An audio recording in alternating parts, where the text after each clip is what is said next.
De buracos estranhos que engolem cidades, a homens toupeira que vivem no subsolo e placas estranhas com mensagens enigmáticas. Algumas cidades abrigam mistérios que podem ser engraçados, fascinantes ou absolutamente aterrorizantes.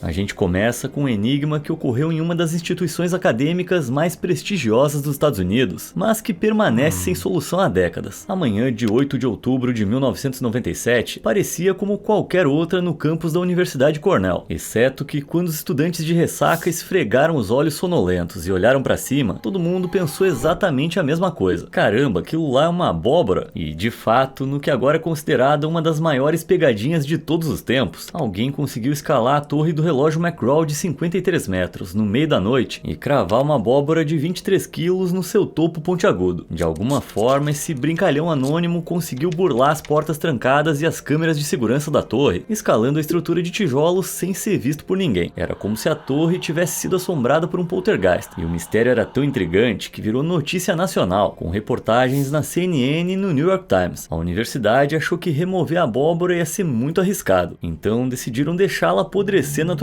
mas o inverno rigoroso em Nova York congelou a abóbora, preservando-a no topo da torre por 5 meses. A observação da abóbora se tornou parte da vida diária do campus, com o jornal Cornell Sun publicando boletins diários sobre ela e uma webcam 24 horas instalada para monitorá-la. Mas em março de 1998, a abóbora não autorizada foi finalmente removida do topo por um guindaste. Seu reinado havia acabado, só que ela caiu em um andaime lá embaixo e ficou inteira. Então a universidade a liofilizou e colocou em exposição no centro de visitantes, tornando a abóbora mais famosa de todos os tempos.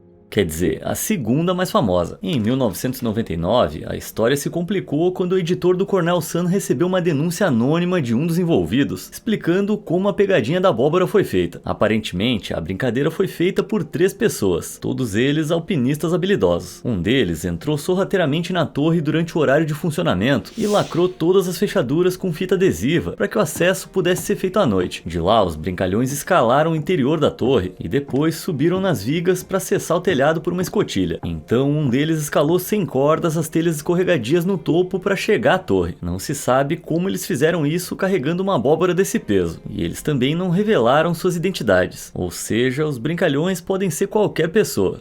Mas a saga da abóbora não termina aí. Em 20 de outubro de 2023, 26 anos após o incidente inicial, uma segunda abóbora apareceu no topo da torre. Dessa vez, o Cornell Sun recebeu uma dica do brincalhão, explicando que ele alcançou a torre usando um andaime que já estava lá. Aí já é trapaça. Mas o autor também optou por permanecer anônimo. Então parece que a identidade de todos esses brincalhões da abóbora vai ficar em segredo para sempre. A brincadeira foi genial, mas os infratores tiveram sorte de não serem vistos escalando uma torre desse tamanho no campus aberto. Em contraste, outros brincalhões garantiram que seu trabalho passasse despercebido, se escondendo no subsolo. Londres é conhecida pelos seus pubs antigos, relógios grandes e chapéus engraçados. Mas uma das lendas locais mais infames da cidade é a história do homem toupeira de Hackney. Apesar do que possa parecer, não se tratava de um híbrido horripilante de homem e toupeira, mas sim de um irlandês de 75 anos chamado William Little, que adorava cavar. Tudo começou em 2000 no bairro de Hackney, quando rachaduras começaram a aparecer ao redor da casa dilapidada no número 121 da Mortimer Road. Em 2003, a energia de uma rua próxima foi completamente cortada, devido ao rompimento inexplicável de um cabo enterrado a 3 metros. A situação culminou em 2006, quando uma enorme cratera se abriu na Mortimer Road, criando um buraco de 2,40 metros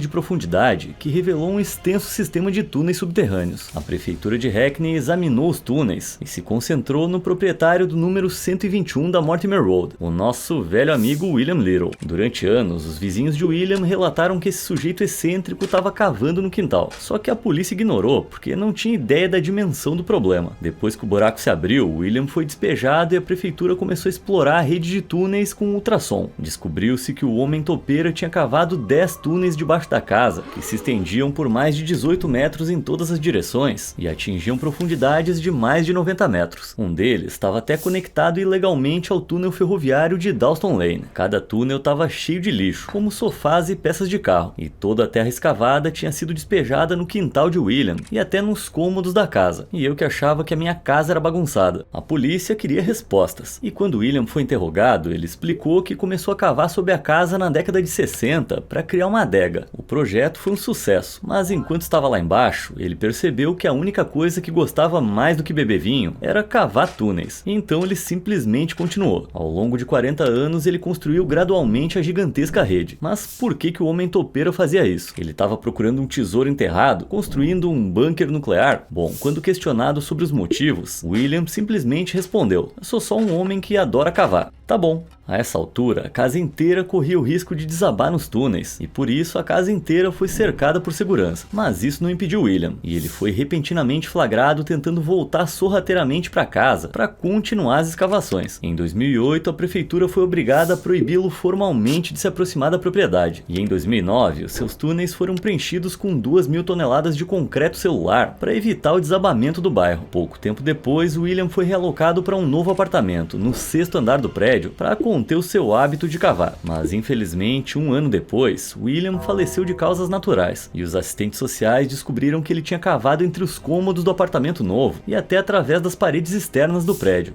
Dá pra tirar o homem da toca, mas não dá pra tirar a toca do homem. William alegava ter apenas uma paixão por cavar, mas há quem diga que essa explicação é mentirosa e que não explica por que ele estava tão ansioso para voltar para casa. Quem sabe ele realmente estivesse procurando algo sob a superfície, mas sua morte significa que a gente nunca vai saber ao certo se ele tinha um motivo oculto para cavar esses túneis. Então o mistério do homem toupeira vai continuar. Túneis escondidos estão longe de ser a pior coisa que uma comunidade pode descobrir. E acontece que segredos expostos podem causar ainda mais danos do que uma estrada que desabou. Em 1976, na cidade de Circleville, em Ohio, uma motorista de ônibus chamada Mary Gillespie encontrou uma carta estranha e anônima na sua caixa de correio. Ao lê-la, sua vida mudou para sempre. O remetente explicava que estava vigiando a sua família e a acusava de ter um caso com o superintendente Gordon Massey. Mary escondeu a carta assustadora, mas logo depois, o seu marido Ron também começou a receber cartas, contando a ele sobre a infidelidade de Mary e exigindo que ele a expusesse à cidade. Mary negou o caso, mas as cartas começaram a ser enviadas para muitos outros moradores de Circleville e ninguém sabia quem estava escrevendo. Esse assédio manuscrito continuou por um ano inteiro, até que Ron recebeu um telefonema misterioso. Depois de desligar, ele disse à filha que sabia quem era o remetente e saiu dirigindo armado para confrontá-lo, mas a caminhonete de Ron saiu da estrada, bateu em uma árvore e tirou sua vida. Será que isso foi só um acidente? Quando a polícia investigou o local, descobriu que a sua arma havia sido disparada uma vez desde que ele saiu de casa, o que sugere que ele pode ter tido um desentendimento com a pessoa que escreveu a carta e que o acidente de carro pode ter sido causado. A essa altura, a polícia intensificou a investigação, grampeando telefones e trabalhando com o serviço postal para rastrear a correspondência da cidade, mas Mary continuava recebendo cartas sem origem identificada, que se tornavam cada vez mais ameaçadoras. Em 1983, enquanto fazia seu trajeto de ônibus, Mary descobriu que alguém havia colocado uma placa com comentários obscenos sobre sua filha. Ela desceu do ônibus para remover e encontrou uma caixa presa na parte inferior da placa. Ela imediatamente ligou para a polícia e quando eles chegaram, descobriram que a caixa tinha uma arma carregada, preparada para disparar contra quem abrisse. Os policiais rastrearam a arma e descobriram que pertencia a Paul Freshour, o ex-marido de Karen Sue, que era irmã de Ron.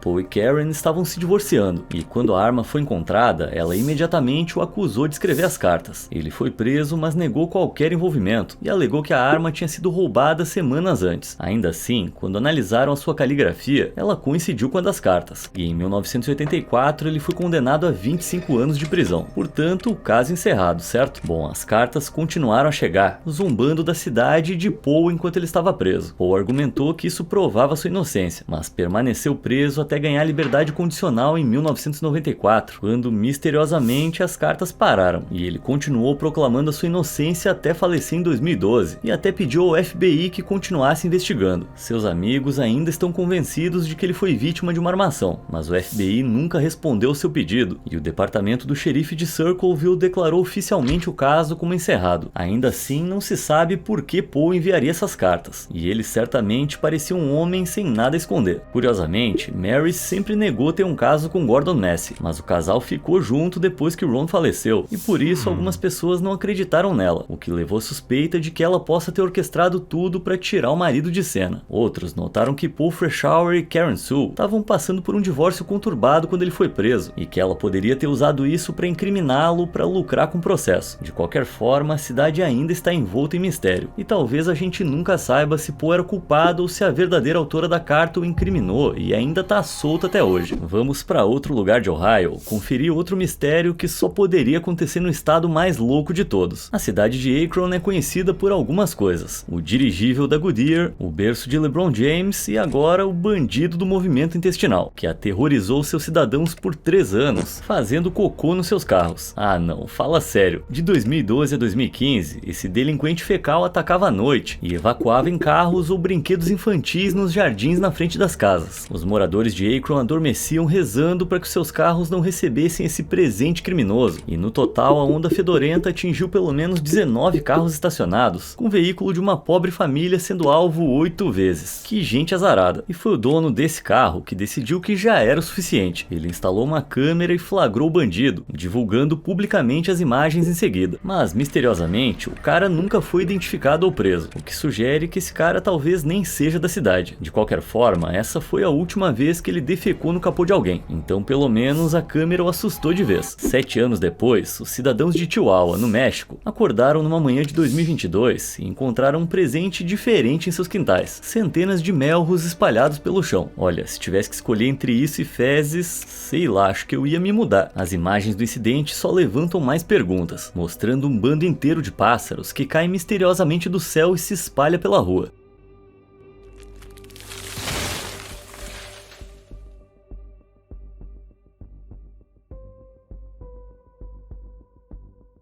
O apocalipse dos pássaros chegou ao México, e essas aves migratórias voaram desde o Canadá até que algo as fizesse parar de voar de repente. Mas o que poderia ser? Um misterioso campo eletromagnético? Algum tipo de arma química secreta? Bom, a maioria dos especialistas acredita que provavelmente foi causado pelos altos níveis de poluição do ar em Chihuahua, já que os pobres bichinhos inalaram uma pequena quantidade de fumaça tóxica ao mesmo tempo e acabaram caindo ao chão. Outra teoria é que eles poderiam estar voando em murmuração, que é quando os pássaros seguem uns aos outros em uma grande formação para se protegerem de predadores. Já houve casos em que um bando inteiro foi assustado por uma luz forte ou um som, então os pássaros seguiram cegamente uns aos outros diretamente para o chão. Então talvez isso tenha acontecido aqui. De qualquer forma, essa não é a primeira vez que um bando inteiro foi dizimado. O ano de 2011 começou muito mal em Bibb, no Arkansas, quando os restos mortais de 5.000 melros caíram do céu no ano novo e 100.000 peixes-tambor apareceram mortos no rio Arkansas. Naquela mesma semana, descobertas semelhantes foram feitas em todo o mundo, como 100 gralhas pretas caindo ao chão na Suécia e milhares de peixes aparecendo mortos no Brasil, Japão e Tailândia. Como Arkansas fica bem no meio do cinturão bíblico, muitos dos seus moradores religiosos pensaram que isso era um sinal do apocalipse, invocando um versículo bíblico que diz que quando o mundo acabar, as bestas do campo, os pássaros no céu e os peixes do mar vão desaparecer. Assustador, né? Mas obviamente o mundo não acabou em 2011, e cada incidente acabou sendo atribuído a causas diferentes, como fogos de artifício no Arkansas e doenças em outros lugares. Mas ainda é incrivelmente assustador que tudo isso tenha acontecido na primeira semana do ano. E quem sabe, talvez tenha sido o primeiro sinal do apocalipse. Talvez a gente ainda esteja vivendo o fim dos tempos. E isso certamente ia explicar muita coisa. Por mais triste que seja, eu ia preferir lidar com um grande bando de melros do que com uma criatura viva que causa estragos na minha cidade. Durante 2 semanas, em maio de 2001, a capital da Índia, Nova Delhi, foi aterrorizada por um monstro que entrava pelas janelas das casas à noite e atacava, deixando arranhões nos braços e pernas das pessoas. Mas que predador era esse? Um leopardo? Um urso? Bom, a criatura foi descrita como tendo entre 1,20 m e 1,5 m de altura, com um rosto semelhante ao de um macaco, um corpo humano, garras de metal e olhos brilhantes. Ele foi apelidado de Homem-Macaco de Delhi, e houve mais de 350 avistamentos da criatura e 60 relatos de ferimentos causados por suas garras. 3 pessoas chegaram a falecer ao cair de escadas e janelas enquanto tentavam escapar dele. À medida que a notícia se espalhava pela cidade, patrulhas noturnas eram realizadas por cidadãos preocupados, que percorriam as ruas com porretes e tacos de beisebol. Até a polícia de Delhi se envolveu, divulgando esboços da suposta aparência da criatura. Mas o zoológico de Delhi não havia relatado nenhuma fuga de macacos, e apesar do número de supostos encontros, não havia fotos ou vídeos do animal. Então, o que se passou aqui? Bem, em retrospectiva, muitos pesquisadores agora acreditam que esse foi só um caso de histeria coletiva, quando o pânico se espalha por um grupo de pessoas em torno de uma ameaça que na verdade não existe, tipo um criptídeo ou uma doença fictícia. Em Delhi, é provável que uma pessoa tenha sido atacada durante a noite por uma figura anônima e a confundido com esse macaco monstro. Então a comunidade foi arrastada pelo frenesi resultante. Não ajudou o fato de que essas 2 semanas de maio ocorreram durante uma onda de calor insuportável, que pode ter tornado as pessoas mais suscetíveis ao pânico. Dito isso, todos esses ferimentos vieram de algum lugar, sem falar que poucos telefones tinham câmeras em 2001, o que explica por que ninguém registrou essa misteriosa criatura. Então pode ser que tenha havido um híbrido de macaco e humano que escapou ileso e tá vendo esse vídeo enquanto morre de rir comendo banana. A gente tá de olho em você. Se foi só um caso de histeria coletiva, certamente não foi o primeiro. Em 1965, décadas antes do homem macaco chegar a Delhi, a irmã da rainha Elizabeth II, a princesa Margaret, estava visitando Blackburn na Inglaterra para ver a sua catedral restaurada. Milhares de pessoas se reuniram para vê-la, incluindo 800 crianças em idade escolar. Mas antes da sua chegada, as pessoas começaram a desmaiar repentinamente uma a uma. No total, 140 estudantes desmaiaram, e o incidente foi atribuído à insolação. Só que no outro dia, mais 98 estudantes da escola feminina St. Hilda, que ficava nas proximidades, também desmaiaram repentinamente em meio à aula. Ambulâncias foram chamadas e 35 meninas estavam tão doentes que foram mantidas no hospital durante a noite em observação. Então, durante o fim de semana, várias outras meninas adoeceram em casa, e na segunda-feira seguinte, outras 54 desmaiaram na aula. A essa altura, a polícia se convenceu de que algo estava envenenando as crianças. Então fecharam a escola, dedetizaram o local e coletaram amostras da tinta, da água e da comida para verificar a contaminação. Só que todos os testes deram negativo e aparentemente não havia explicação para os desmaios. O mistério permaneceu sem solução por décadas, mas psicólogos modernos acreditam que quando as meninas viram os alunos desmaiarem na catedral no início da semana, ficaram com tanto medo de desmaiar também que de fato acabaram desmaiando. Isso significa que a única coisa que estava envenenando as pessoas era a histeria coletiva e as suas próprias mentes. Bom, isso ou o controle mental da princesa Margaret com a sua espécie de homem-lagarto. A maneira como a histeria coletiva pode tomar conta de uma cidade inteira é bem assustadora, mas alguns mistérios podem ir ainda mais longe e abranger países inteiros. Os ladrilhos de Toynbee são um dos maiores mistérios não resolvidos dos Estados Unidos, e desde os anos 80, esses mosaicos assustadores foram encontrados incrustados nas ruas de dúzias de cidades, incluindo a Filadélfia, Richmond e Boston. A maioria deles traz a mesma inscrição, ideia de Toynbee no filme 2001, Ressuscitar Mortos no Planeta Júpiter.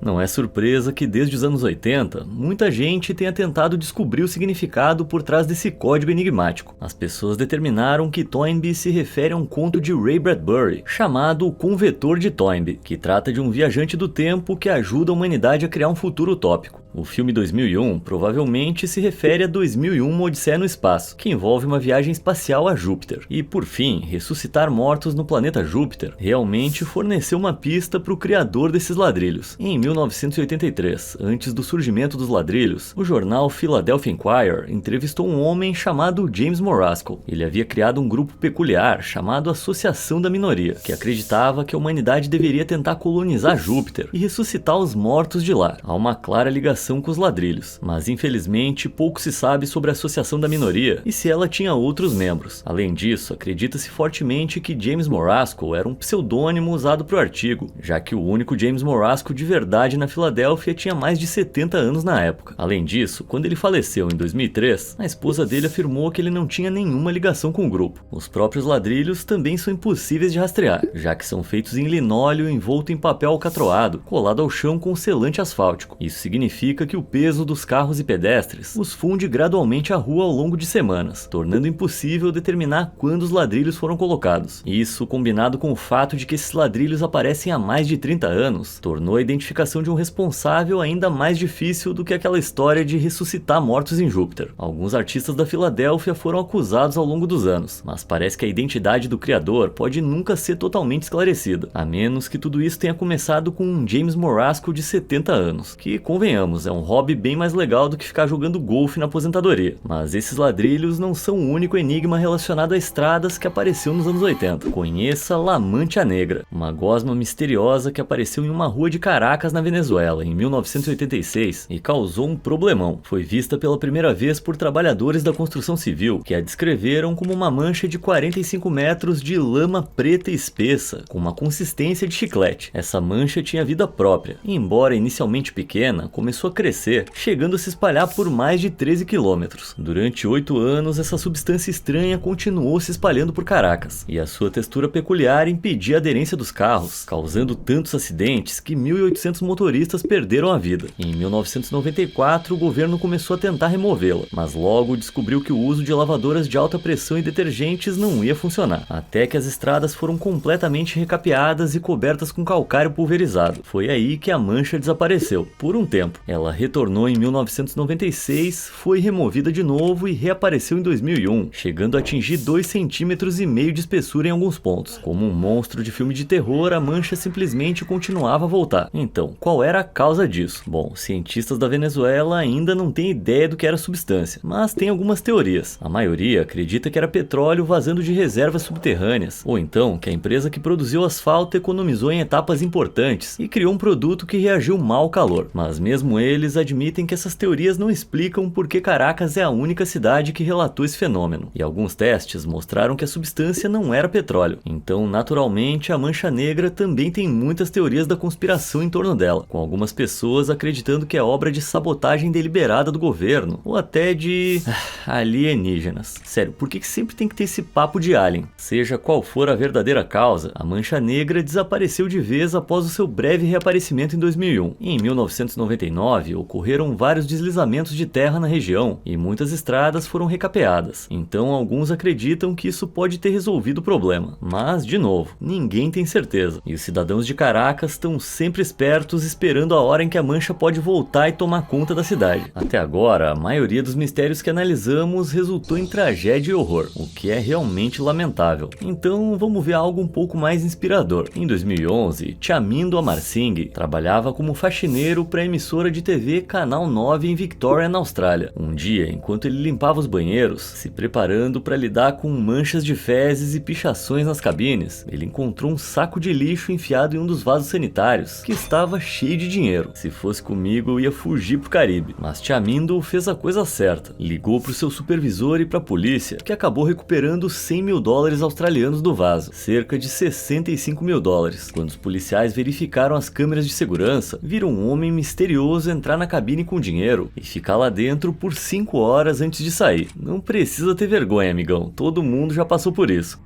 As imagens levaram um suspeito, mas quando interrogado, ele tinha um álibi e assinou um termo alegando não ter qualquer participação nesse dinheiro, e por isso ele foi liberado. A polícia não tinha outras pistas, mas acredita que o homem que deixou o dinheiro provavelmente estava envolvido em algo ilegal e precisava de algum lugar para guardar temporariamente ou se livrar completamente desse dinheiro ilícito. Enfim, embora o homem misterioso tenha saído impune, essa história tem um final feliz. Cerca de 12 mil dos $65 mil recuperados foram para o Estado, mas os outros 53 mil restantes foram dados a Chamindo como recompensa pela sua boa ação. E pensar que eu já fico feliz quando encontro qualquer trocado perdido num bolso de um casaco. Parece que a honestidade realmente compensa. Mas agora que a história de Chamindo aqueceu seu coração, é hora de eu fazer você ficar desconfortável de novo. Você agora tá fazendo força para respirar e pensando em como a sua língua é grande demais para sua boca. Tá se sentindo estranho agora? Bom, seu desconforto não é nada comparado à dor sofrida pelos moradores de Windsor, Ontário, que começaram a ser atormentados por algo chamado de o zumbido em 2011. Não se trata de um monstro, mas de um ruído grave e constante, ouvido por toda a cidade por quase uma década. Na maior parte do tempo era quase inaudível, e os cidadãos só o sentiam dentro de suas cabeças. Mas às vezes era o suficiente para fazer janelas tremerem, derrubar quadros das paredes e deixar os moradores nauseados e sem conseguir dormir. Em uma noite, 22 mil pessoas ouviram o zumbido simultaneamente. Então logo surgiram várias teorias sobre a causa do ruído, desde os famigerados OVNIs até um projeto secreto do governo que estaria escavando túneis sob a cidade. Mas a explicação mais plausível liga o fenômeno à ilha de Zug. Apesar desse nome, não se trata do esconderijo de um vilão. Na verdade, é uma ilha industrial fortemente protegida em Michigan, que abrigava uma gigantesca siderúrgica americana. Quando a siderúrgica de Zug fechou em 2020, o zumbido sumiu de repente, aparentemente resolvendo esse mistério. Mas a ilha de Zug fica a 11 quilômetros de Michigan, e a usina opera desde 1904, então não está claro porque esse zumbido só começou em 2011. Além disso, o governo dos Estados Unidos se recusou a permitir que pesquisadores canadenses acessassem a ilha para fazer testes, o que levou à teoria de que eles estão acobertando a verdadeira causa do zumbido e que ele teria sido criado por alguma tecnologia americana ultra secreta. De qualquer forma, é terrível que a poluição sonora tenha colocado uma cidade inteira em situação precária por quase uma década, mas essa não é a pior forma como a poluição afetou o planeta. Buracos de subsidência ocorrem quando a terra abaixo da superfície colapsa de repente, geralmente devido à erosão gradual da água ou à mineração. Esse fenômeno natural está se tornando mais frequente devido a fatores como mudanças climáticas e secas, à medida que mais e mais água subterrânea seca, enfraquecendo o solo sob nossos pés. Mas essas catástrofes não são totalmente ruins e podem revelar mistérios incríveis perdidos sob a terra. Em fevereiro de 2025, um enorme buraco de subsidência, medindo 20 por 6 metros, se abriu no meio da rua em Godstone, na Inglaterra, e revelou uma rede de túneis secretos de 200 anos, a 8 metros abaixo da cidade. Acredita-se que esses túneis tenham sido usados para extrair areia prateada, um material muito procurado na fabricação de vidro, mas os túneis foram construídos antes que os procedimentos adequados de registro fossem implementados. Então ninguém sabe até onde eles vão ou onde o próximo buraco de subsidência vai aparecer. Em um vídeo agora excluído, um teórico da conspiração afirmou ter se aventurado 26 quilômetros pelos túneis e encontrado evidências de cômodos, casas e galerias, insinuando que se tratava de uma cidade preservada, construída por uma antiga civilização subterrânea. Claro, os especialistas discordam, mas só saberemos com certeza quando alguém mapear os túneis e verificar até onde eles se estendem. Vai ver, eles vão acabar chegando lá na casa do Homem-Topeira. Mas a alegre Inglaterra não é o único país afundando. Desde 2022, aproximadamente 2.500 crateras se abriram misteriosamente na planície de Konya, na Turquia. 700 delas chegaram a medir 49 metros de largura e são tão profundas que a luz não consegue atingir o fundo. Mas qual a causa do rápido afundamento do solo nessa área? Bom, uma teoria é que à medida que os agricultores de Konya usam poços para irrigar as plantações com água subterrânea, isso enfraquece a terra em toda a região. Mas o diâmetro perfeito das crateras levou as pessoas a questionar sua autenticidade, já que parecem artificiais. Seria uma nova expedição de fraturamento hidráulico das grandes petrolíferas, ou seria um resultado de meteoritos? Seja qual for a causa, o fato de Konya ser predominantemente uma área agrícola significa que não houve vítimas até agora, mas as crateras estão se aproximando de áreas urbanas, e a maior cratera em Konya em toda a Turquia fica a apenas 1 quilômetro da cidade de Obruk. A cratera de Kizoren já mede 180 por 150 metros, mas está aumentando gradualmente, então em breve o país poderá ter mais com que se preocupar do que agricultores perdendo as suas preciosas plantações nas planícies. E eles têm todos os motivos para se preocupar, porque quando as crateras se formam em áreas urbanas, podem ser devastadoras. Em 2024, uma cratera se abriu no meio de um campo de futebol no Illinois, poucos dias depois de um time amador usá-lo para treinar. O buraco tinha 30 metros de largura e 9 metros de profundidade, mas inacreditavelmente ninguém se feriu no desastre, mesmo o campo sendo usado regularmente. O buraco foi atribuído ao colapso de uma mina subterrânea de calcário sob o campo, mas quem pode garantir que isso aí não é uma pegada de um gigante? É claro que alguns buracos são completamente feitos pelo homem, e às vezes cavar na terra pode revelar coisas bizarras. Você acreditaria que os túneis do Homem-Topeira não são as coisas mais estranhas que já foram encontradas sob a velha e cinzenta Londres? Bom, em 2003, arqueólogos descobriram algo ainda mais estranho enterrado sob a estação de trem St. Pancras, um caixão com 8 conjuntos de restos mortais humanos e os ossos de uma morsa do Pacífico de 4 metros de comprimento. Agora, é claro que morsas não são nativas do Reino Unido, então essa foi uma descoberta incrível. O caixão foi enterrado ao lado dos restos mortais de outros 1.500 corpos humanos, todos supostamente usados em pesquisas médicas em 1822. Mas isso não explica o que diabos a morsa fazia ali, a menos que algum dos pesquisadores médicos tenha confundido com um humano de aparência realmente muito feia.